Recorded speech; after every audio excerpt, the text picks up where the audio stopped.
السلام عليكم، صباح الخير. اخواني، قصة حبيت اذكركم بها الصباح لاي زول. القصة دي لازم تصل.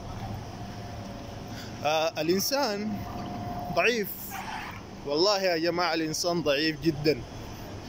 اسأل الله الهداية لي انا ولجميع المسلمين. يا رب اهدينا واغفر لنا ورحمنا. المهم، مجريات القصة، بمشي أصلي المسجد في مسجد قريب منا. كل يوم أنا أمشي أصلي المسجد ألاقي سوداني يعني كبير في العمر،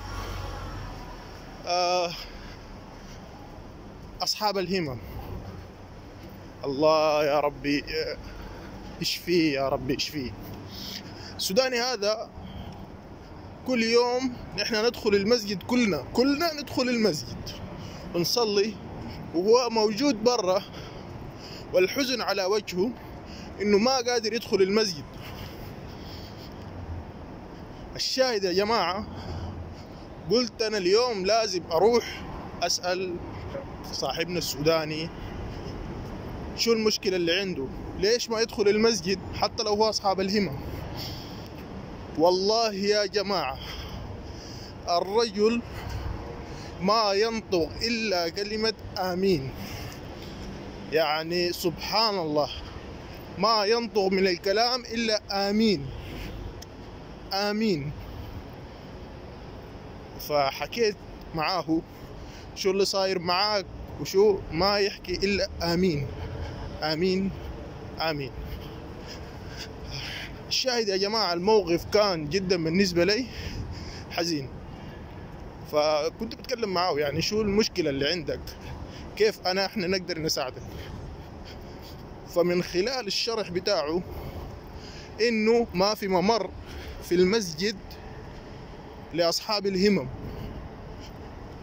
يعني هو ما يقدر يمشي على الدرج. وفعلا والله يا جماعة دورت في كل المسجد ما في مكان لاصحاب الهمم انه يقدروا يمشوا. والله قلبي عورني، كل يوم انا اشوفه صلاة العشاء يجلس برا ويصلي والحزن مالي وجهه. اسأل الله العلي العظيم انه يسخر له شخص يعمل مكان لاصحاب الهمم انه يمشوا عليه عشان يقدر الرجال يصلي. وحاجة تانية، لما وانا طالع لقيت اصحاب سودانيين من المنطقة، سألتهم يا جماعة شو قصة الرجل هذا الصاحب اللي هو ما يحكي إلا كلمة آمين يعلم الله. فحكوا لي القصة، بحكيها لكم إن شاء الله في الفيديو الثاني.